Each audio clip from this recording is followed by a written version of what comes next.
I dare you videography. I had an interesting experience a couple of weeks ago. I've been doing or supporting a couple of people with either their NDIS plans, reviews, and actually helping them in between with their plans that are a mess. And I've had this client who has a very young child. His child is 3 and he's very demanding. He has disabilities that are complex and he's not the NDIS type of person with disability. He's not an easy person for them to put into a box. And this poor woman, she actually has her own brain injury from an accident that she had a couple of years ago. And her husband and her have split up, and he has no supports whatsoever. And she's absolutely drowning, and she's drowning because I don't even know where this came from. I don't know when this started becoming a thing. But apparently, if you have a child with a disability, and it does not matter how severe that disability is, it does not matter how many seconds, minutes, hours, days, months, on and on and on, you are having to focus on this child that won't sleep or needs peg feeding or needs whatever. But they're under 5 years old and you're not actually getting any sleep and you're not getting support. Did you know that the NDIS has this idea that you're only entitled to therapies because when children are under 5, it's the parent's responsibility to look after them. And I agree with that, I don't disagree.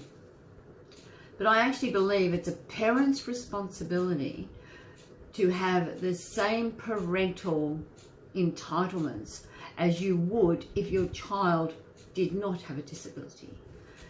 This child, this woman needs at least a weekend off a month just to get her batteries recharged.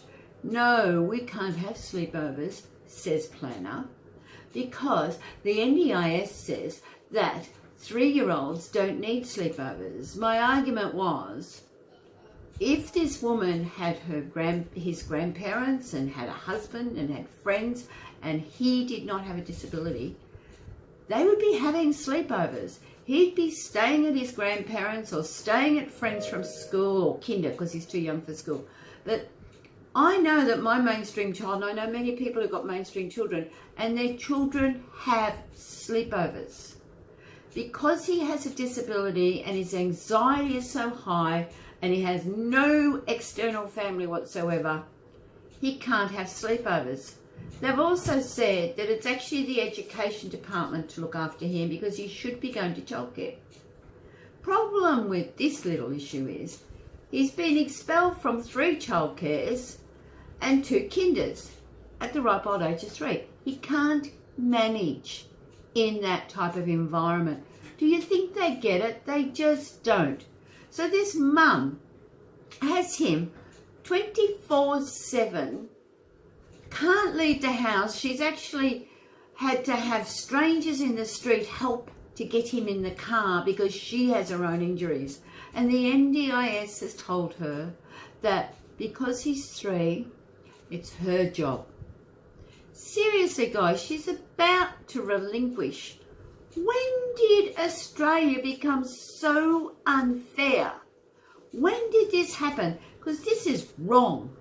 Of course we have responsibilities with our young children, but I'd love to put one of those people who are in politics or in the damn NDIS for that case, I'd love to shove them into this woman's life for a week. Just a week will do. And let's see how far they go and how far they get without 1 ounce of support whatsoever. 24/7. The woman ends up in bed at 3 a.m, is having to get up again at 5:30. She ain't gonna last long. She is ready to relinquish. How much would that cost? Let me think.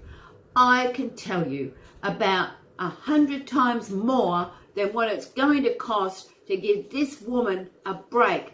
Let's get some humanity about us out there, and let's start to treat our carers with dignity and respect. Sadly, she's not the only one that has had this, I've heard this from, with these parents with younger children. And I remember we used to get hack and we'd get time out.